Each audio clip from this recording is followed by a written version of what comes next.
So, good morning, church. Good morning. Happy Sabbath. Happy Sabbath. So, I'd like to thank you all for inviting me to come here and speak on this Youth Day.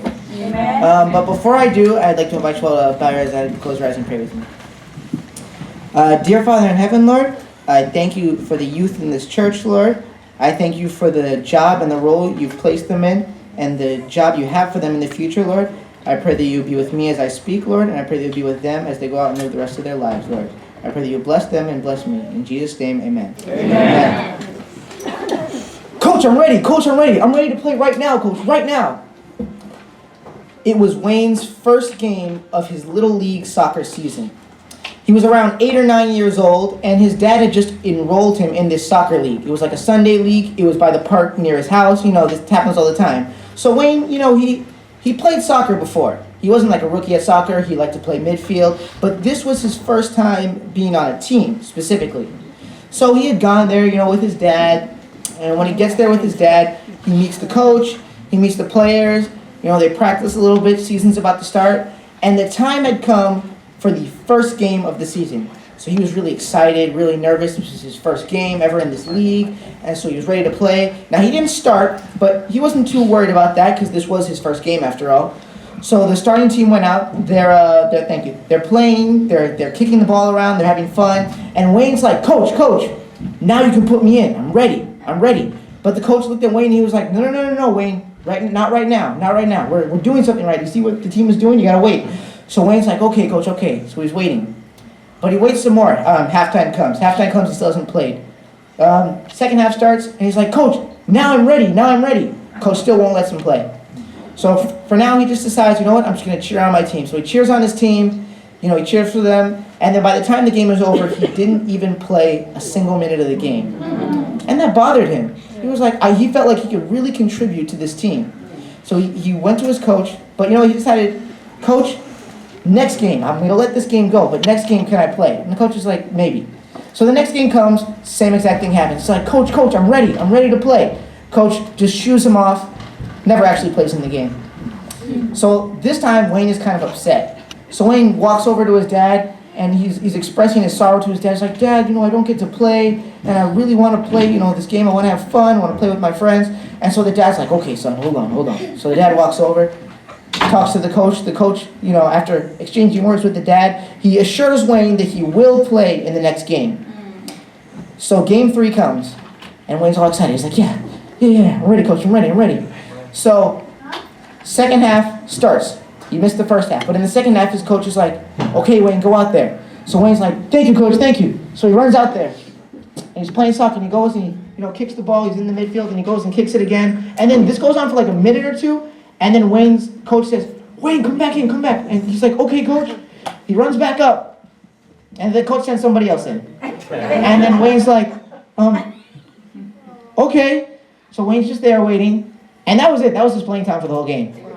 And things continued like this. In fact, they continued for the entire season. The entire season, Wade would come in, has fun, I guess, and the coach brings him right back in. And that was the extent of his playing time for the entire season. And he was kind of upset about that. But you know what? The second season was coming. He's like, I guess I'll try again. Why not? But this time there was a coaching change. So that coach was no longer the coach of the team. There was a new coach.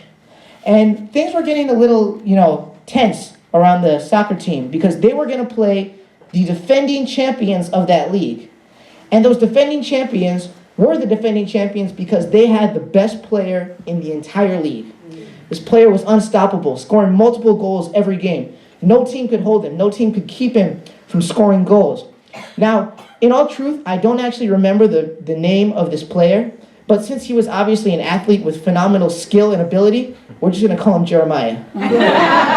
So Jeremiah, you know, star player of the team, and that's everyone's game plan. How are we going to stop Jeremiah? But Wayne over here, he's just worried about playing.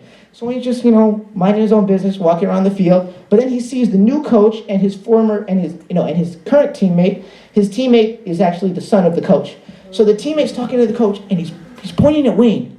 And Wayne's like, what are they talking about? So the coach comes up, and he goes to Wayne, and he points at him, and he says, you!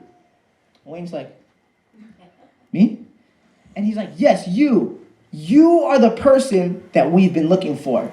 And then Wayne is like, are you sure I'm the person? And Coach assures him, yes, you are the person we want.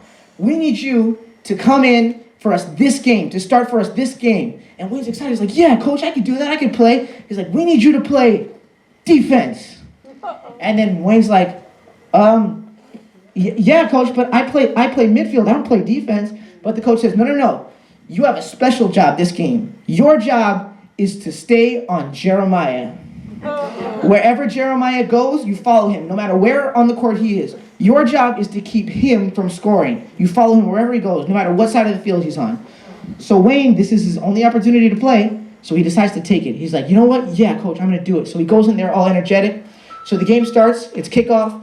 Jeremiah gets the football. He's going around what they call football. So he dribbles it around. He's going. He launches his first shot at the goal. But before it could even get to the goalie, Wayne jumps out of nowhere, and the ball hits him in the chest and rolls away. And his team picks up the ball, and they keep going.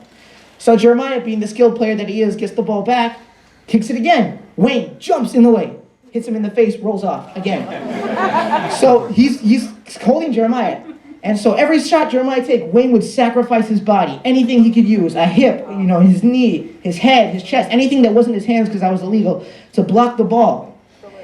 Not only that, wherever Jeremiah went, he didn't have an inch of breathing room because Wayne was always on him. Anytime he got the ball, Wayne was right there. He was right there. Anywhere Jeremiah tried to go, Wayne was on him like glue. And then by the time halftime came, Jeremiah had not scored. And this was unheard of for the team. So they went back, and coach is like, good job, Wayne. Good job. You're doing your job. And then Wayne, before he goes out, he looks over and he sees Jeremiah frustrated, yelling at the coach and pointing at Wayne. He could tell that he was frustrated because Wayne was keeping him from scoring. He was like, pointing at him. So then Wayne goes back in the second half. And his team actually scores a goal in the second half. So they're leading now. And then he's relentless in his pursuit of Jeremiah. Everywhere Jeremiah goes, he's right on him. He's right on him. He's blocking. He's kicking the ball away. He's jumping in the way of shots. Anything he could do. The crowd is getting into it at this point. They're starting to like what Wayne is doing. So everyone's cheering for him, all the fans, all the parents in the stands. And then so by the time the game was over, Wayne's team had won and the other team had not scored a single goal. So Wayne comes to his coach and his coach's like, yeah, you did it. You did it for us. That was why they were looking for him. So then this completely changed Wayne's Little League soccer career.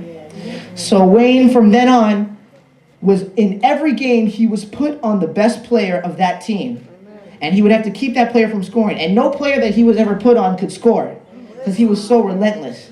In fact, he was kindly nicknamed by all the fans the Human Shield because he would throw himself in front of the ball in order to save the goals. The goalie actually was upset with Wayne because now he would stand there and do nothing. He's like, Wayne, you need to let some balls get through. I need to do something. But Wayne wouldn't listen to him. Wayne's entire career was changed. He went from a little unimportant backup that played 1-2 minutes a game to a pivotal point or a pivotal player in his team. One of the most important players there was on the team. And that was all because someone came up to him and told him that he was chosen. Amen. So Wayne grew up, became a pastor, and then one day sent me a text asking me to preach here. So then my initial reaction was, no, but I was scared. I was nervous. I've never actually preached in front of like a crowd for divine service. Oh, really? So You're doing great. thank you. So I was thinking of every excuse I could. I was like, there's like a trip for my school coming up. I didn't know the dates. I was like, oh, maybe the dates mix. Nope, doesn't mix. It's next week. Then I'm thinking, well, there's got to be something else going on at church. Nothing's going on at church. Nothing special. And then so there's nothing no excuse I can make. So I decided, you know what? I'm gonna take this. I'm just gonna do this. And I said, hey, pastor, I'll do it. I'll preach for this church. Man. And then so the more I got in contact with Maxwell, we were talking, and the more I started preparing this sermon, the more I realized the power of the responsibility that I was being given, because I was being given the ability, or I was being given the opportunity to speak to some of the most powerful people God has put on this earth. Amen. And that is young people who are empowered by Christ. Amen. So as the scripture reading, which was so eloquently read, states, I'd like to go back to 1 Peter chapter 2, verse 9. Yeah, chapter 2, verse 9, if you want to turn there with me. I want to revisit that verse. So in 1 Peter chapter 2, verse 9, it says, "But ye are a chosen generation, a royal priesthood, and holy nation, and a peculiar people, that ye should shew forth the praises of him that hath called you out of darkness into his marvelous light." So here, like this is, talking about all believers, but I want to specifically apply this to youth. He addresses these people of God by 4 different names. We're known as chosen, royal, holy, and peculiar. So I went into each of these words. Now the first word is chosen. Now chosen is like a big thing, because chosen isn't like the lottery or like Powerball or something like that. Chosen is hand-picked. Chosen means you went through all your possible options and you picked the one that you felt was best. So God has specifically chosen each of us, hand-picked. He looked at everything and he said, I think this person, this person, this person, this person is best to be in this church, in this city, and this time. Amen. So chosen, when I think chosen, I think of a group in my school we call Rocky Four. So Rocky Four is when I was a freshman in high school, I just got into high school, my earth science teacher had given us this thing called the Rock Project. And it was in my earth science class. It was a big project for the year for our earth science class. And in the group, we had to get into groups of 4. So I looked at my friend that was sitting next to me and I was like, okay, let's be in a group. And then my 2 other friends looked at each other and they were like, okay, let's be in a group. And then the 2 groups of 2 looked at each other and were like, okay, let's all be in a group. So we're all together now and we've made Rocky Four. And so we worked hard on the project, even though we procrastinated way too much. We finished like at lunchtime, and then we came in and presented at 3rd period. And we ended up doing really good. We got an awesome grade on the project. And from then on, we decided we were going to stick together throughout I'm a senior now in high school, and we've been together the entire time. We've been through thick and thin. We've tried to do other projects together if the teachers would let us. We always stuck together. And one of the things I love about Rocky Four is that Rocky Four is a chosen group. You can't take anybody out of Rocky Four, and you can't put anybody into Rocky Four. The second you edit or you mess with the order, you mess with the group, it's no longer Rocky Four. It's different. And in the Bible, we see that God has specifically chosen each of us. Now, funny enough, I actually had chosen Jeremiah 1 verse 5 to be in the sermon, which Brother Maxwell so eloquently read. And so I'd like to invite you all to turn there right now as we revisit the verse. So in Jeremiah chapter 1 verse 5, Jeremiah 1 verse 5, it says, "Before I formed you in the womb, I knew you. Before you were born, I set you apart. I appointed you as a prophet to the nations." So here God is saying that the role that Jeremiah, or in this case the role that any of you have, was so important that even before he was born, God had already chosen for it. Amen. There was a job that needed to be, fulfilled. There was a duty that needed to be carried out. And God took so much care into picking the right person that he was going to wait till the right person was born. He had taken great care in selecting this exact person.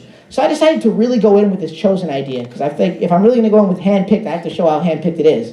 So I went to Google, which is every high school student's best friend, and I looked up how many people are in the world today.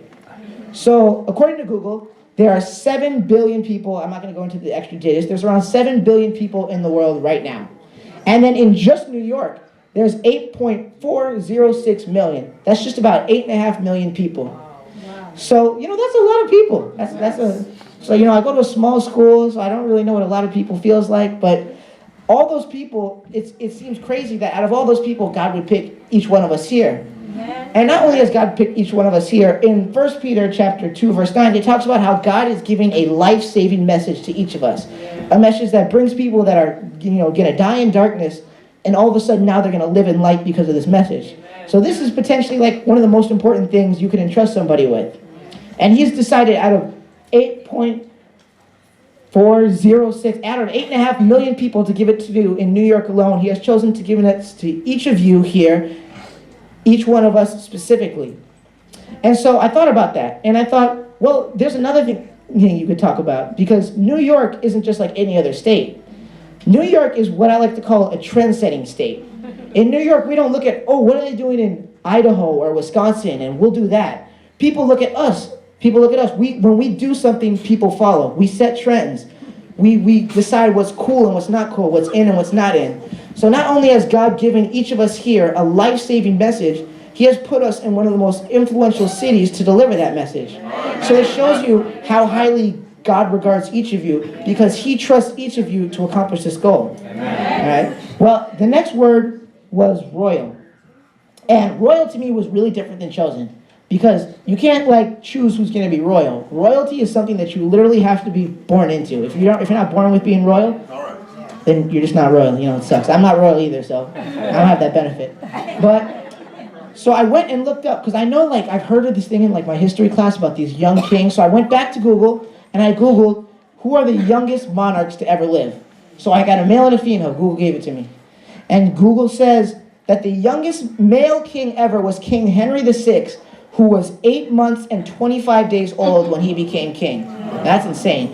The queen was a little bit older. Her name was Isabel of Valois, and she was just about to turn 7 years old when she became queen. Wow. And now you think to yourself, to be a king, you know, you're in control of a country. You have to control a country's foreign policy. You have to lead a country in time of war. You have to monitor a country's economic growth. There's so many important things that a king has to do. You have to decide who rises to power, who falls. Sometimes the king even decides who lives and who dies.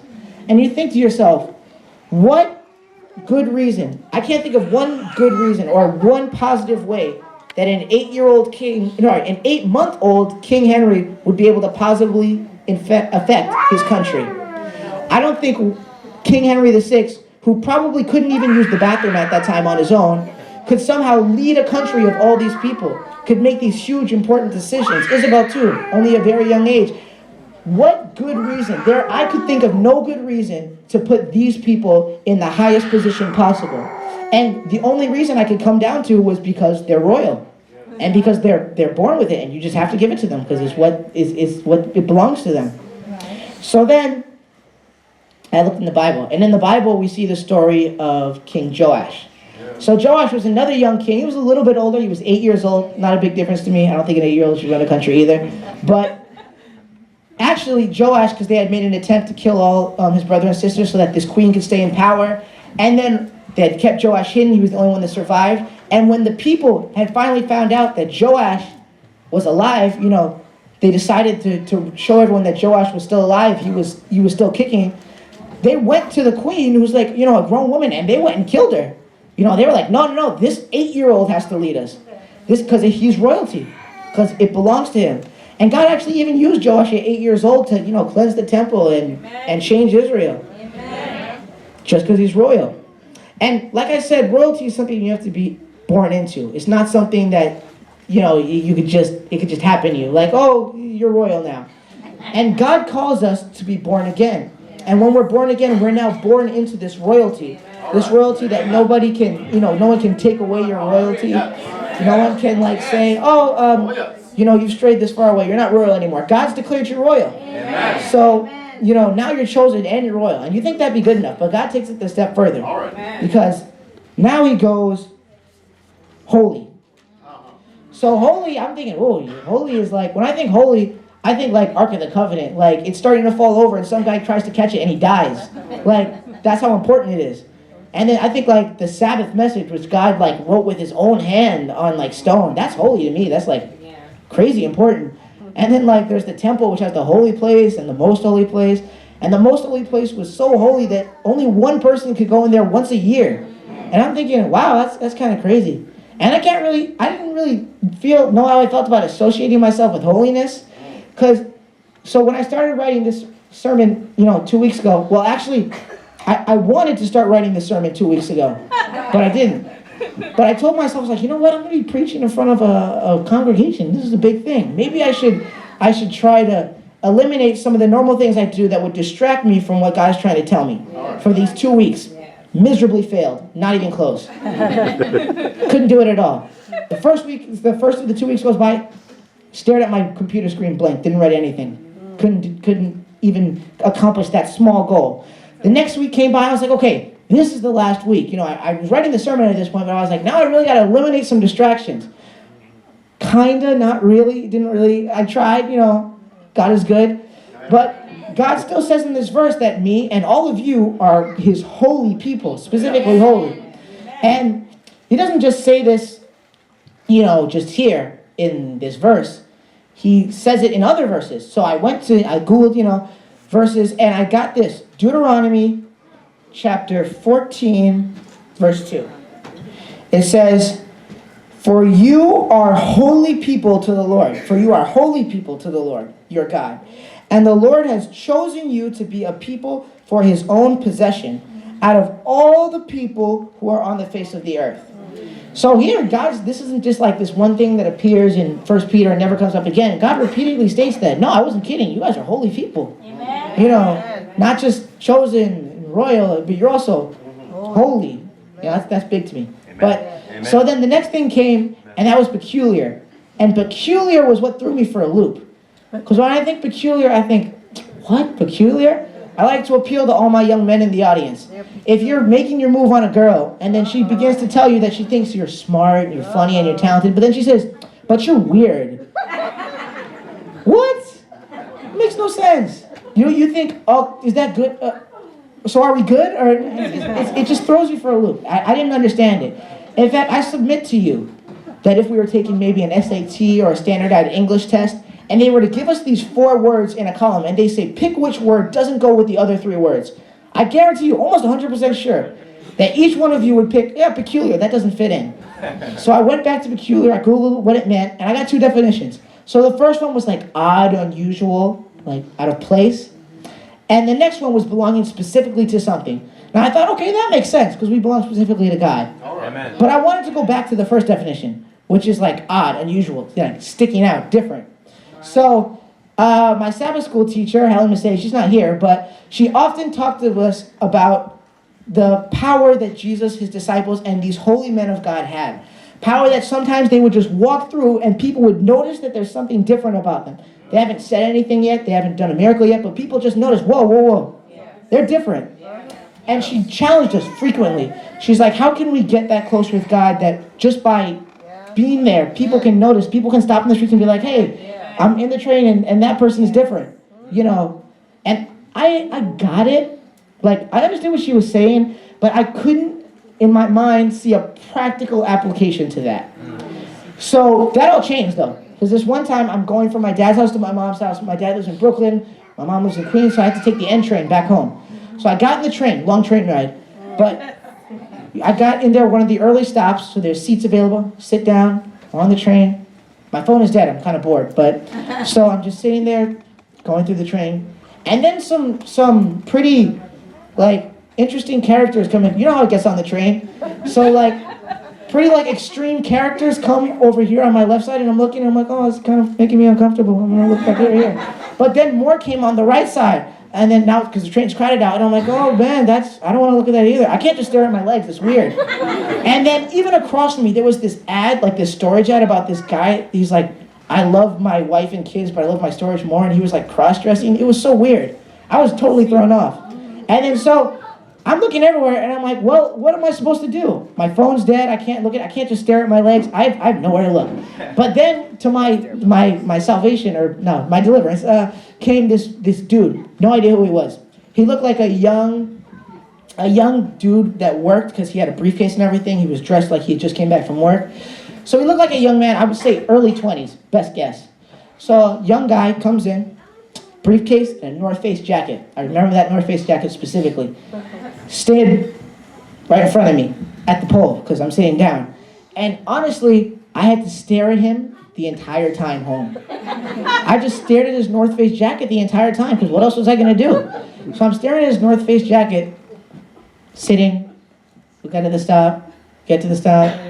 Eventually, I get home to 74th Street, get off, clear off. I'm like, okay, I'm good now. And that was it. That was it for me. I didn't think much of it. But then the more I thought about it, the more I realized what Helen was talking about. Because I thought back about it. I didn't talk to the guy. He didn't say anything. He didn't say a message or whatever. We didn't exchange anything. I don't even think I made eye contact with him. But yet, just by being there, he had blessed me. And he had made my trip better. And if it wasn't for him, I would have been, it would have been rough for me the whole way back. But only by being there and doing nothing else, he had blessed me and he had impacted my life. Amen. And that's when I really saw the realization of that. Peculiar, different. Not like everything else, standing out. Not just belonging specifically to, but also standing out. God says don't conform to this world, but be transformed by his grace. Yeah. Amen. Yeah. So I went and, and furthered my study for this sermon, and I found 2 Corinthians chapter 5, verse 20. 2 Corinthians 5, verse 20. And it says, therefore, we are ambassadors for Christ. Amen. God making his appeal through us. We implore you on behalf of Christ, be reconciled to God. So I like this idea of ambassadors, because a lot of the time, especially young people, we like to go everywhere. I know me, when there's a break, I take my student metro card, and me and my friends all get together and we go somewhere. Young people are always out and about somewhere. We always like to meet up with our friends, we go play sports, we go get together at someone's house. We're always everywhere. And I think God knows this, or I'm sure he knows this. That's why he's given us this message, because everywhere we go, we're spreading this message. God has called us to be his ambassadors, his people representing him, his people showing him everywhere they go, sometimes without even saying anything, like in the case of that guy that I met on the train. Well, I didn't meet him, actually, I just saw him. But, so then I still going into this, and I was reading the devotion, and I came across this passage that impressed me. And it's Ezekiel chapter 22, verse 30.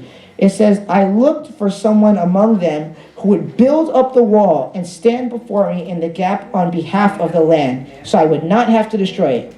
But I found no one. So he talks about here, God is looking for an intercessor, someone to show him to the people, someone to show him to this town or the city, whichever he's talking about. And he finds nobody. And God doesn't look for something that he knows isn't there.